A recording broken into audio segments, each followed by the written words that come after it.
यथार्थ लर्निंग के online platform पे आपका स्वागत है। आज हम लोग यूपी पीसीएस और आरओ का जो एग्ज़ाम डेट अनाउंस हो गया है, डेट तो काफ़ी पहले अनाउंस हो गया, लगभग इसी महीने में, और उसको लेकर कुछ बात किया जाएगा कि आगे हम लोग को क्या करना ज़्यादा अच्छा रहेगा। तो देखिए, आपको पता ही हो कि यूपी पीसीएस और आरओ आरओ आरओ इन दोनों के एग्ज़ाम, यूपी अगर आरओ की बात करें तो दिसंबर में इसका एग्ज़ाम है, 22 दिसंबर को।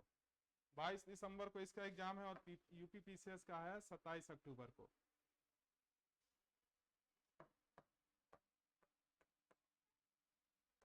यूपी पीसीएस 27 अक्टूबर। आज है आपका 20 आपका जून हो गया, तो मानकर चलिए जुलाई अगस्त सितंबर, यानी अब एक ऐसा समय आ चुका है कि आपको अगर किसी भी पहले से अगर लगे भी हो तो केवल आपके पास अभी प्री का टाइम है, प्री एग्जाम को।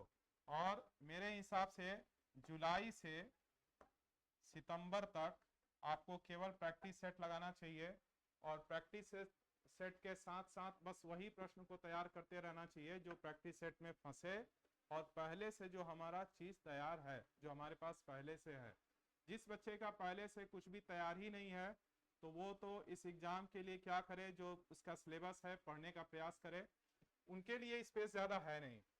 तो देखिए, जुलाई में आपको क्या करना होगा, जुलाई से लेकर के सितंबर तक आप केवल प्रैक्टिस सेट लगाइए, और जो पहले से आपका तैयार है, जो आपने नोट्स बनाया है या जो सिलेबस के अकॉर्डिंग आपने इतने दिनों से पढ़ा है, दो बार, एक तो एग्जाम हो ही चुका था, तो री एग्जाम हो रहा है, तो जो भी आप पढ़े हैं उसको आप तैयार करते जाइए।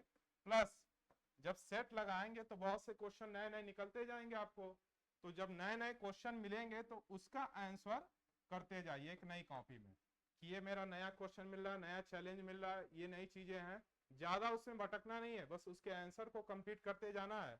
और ये जो आपका पहले से बना हुआ नोट्स है या पहले से बनाया हुआ सिलेबस पे जिस पे आपने काफी पहले से काम किया है, उसको कंप्लीट करिए। इसमें बहुत से ऐसे स्टूडेंट हैं जो दोनों फॉर्म भरे हैं, पीसीएस का भी आरओ का भी। मेरी तो उनसे यही राय है कि किसी एक एग्जाम को ही चुनिए, क्योंकि दोनों का सिलेबस में काफी अंतर है और दोनों के चक्कर में दिक्कत हो जाएगा। इसलिए आप या तो पहले से ही मन बना लीजिए, एग्जाम दोनों दीजिए, एग्जाम देने के लिए नहीं रोका जा रहा है, लेकिन आपको करना यह चाहिए कि किसी एक एग्जाम को ही पूरा उद्देश्य बनाना चाहिए, टारगेट करना चाहिए कि हमको इसी एग्जाम को हर हाल में इसको लीड करना है। तो मान लीजिए अगर आपने पीसीएस को ही चुना है, तो आपको पहले भी हम वीडियो में बता चुके हैं कि 10 साल का पुराना सेट, इसके लिए सबसे बेहतर आपको घटना चक्र मिल ही जाता है, जो उसका वार्षिक अंक आता है। पढ़ ही रहेंगे, इस क्षेत्र में जान ही रहे होंगे।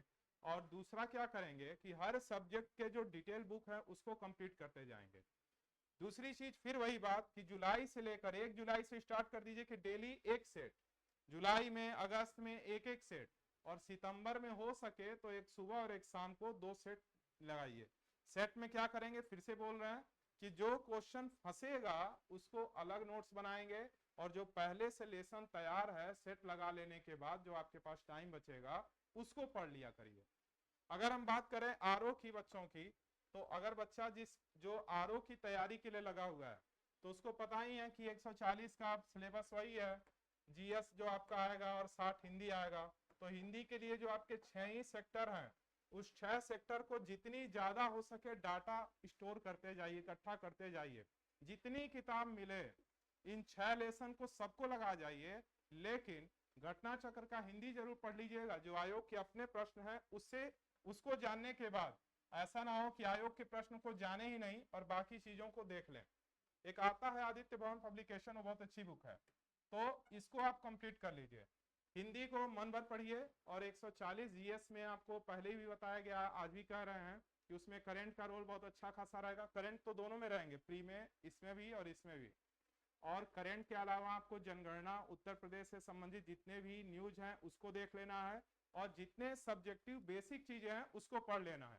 और एक चीज और करेंगे आप, ये तो हो रहा है ये पीसीएस के लिए, अगर आपको टाइम मिले तो सप्ताह में 3 या 4 दिन थोड़ा सा, अभी 1 महीना किया जा सकता है, या चीजों को तोड़ने के लिए कुछ जैसे मुद्दे हैं, जैसे एक देश एक चुनाव हो गया, या फिर रिकॉल वाला मामला हो गया, सीएए हो गया, एनआरसी हो गया, ऐसे मामले जो भी हैं, दल बदल कानून हो गया, इस पर आप आंसर राइटिंग भी करते रहिए कि आज हमको दल बदल कानून के बारे में एक पेज लिखना है, आज हमको नागरिकता संशोधन या एक देश एक चुनाव पर बोलना है, समझना है, लिखना है। तो जब लिखने बैठेंगे तो आपको लगेगा कि हाँ ये चीजें हैं, तो वो अंदर से जो भटक है आपका धीरे धीरे खुलता रहेगा आंसर राइटिंग के लिए।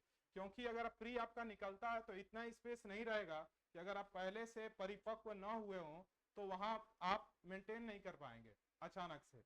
तो एक एक पेज, दो तीन अगर मौका हो तो एक एक पेज, बच्चे लिखते भी होंगे, एक एक एप्लीकेशन की तरह डेली एक पेज लिख लीजिए, उससे आइडिया आपको पता चलेगा। और ऐसे मुद्दों को उठाइए जो करंट में ज्यादातर चर्चा में हो। ये काफी दिन से कोई भी चर्चा है, नया 3 अभी आपका कानून बना 1 जुलाई से लागू होने वाला है, ये जो आपके ये भी 1 जुलाई से आपको लागू होने वाला है, ये आईपीसी सीआरपीसी के जो बिल है उसको देख लीजिए, या फिर आप सीए को कोई भी एक मामला उठा लीजिए और उस पर चर्चा करिए। दूसरी एक और चीज लास्ट है, ज्यादा इस पे क्या बात बोला जाए, कि आपको करंट के अलावा जीएस के लिए जितने भी आयोग के पहले आए हुए प्रश्न हैं, खास करके 2023 के मेंस में, 2022 के मेंस में और 2021 के मेंस के, बस 3 ही की बात कर रहे हैं, 21, 22, 23 का जो मेंस पेपर हुआ है उसको लिख करके, भले ही वो मेंस है, उसमें से कई क्वेश्चन प्री के रूप में सामने आएगा, तो आपको उसको डिटेल करके याद कर लेना है। जैसे बीए में हम लोग क्या करते थे, बीए की कॉपी में सारी चीजों को लिखते हैं, सेम यही है, फर्क ये है कि हम इस एग्जाम से डर जाते हैं मेंस में। तो आपको लिखना वही है, बशर्ते डाटा जितना आपके पास होगा आप उसको उतना अच्छा दिखा पाएंगे। तो डाटा के लिए आपको रटना होगा।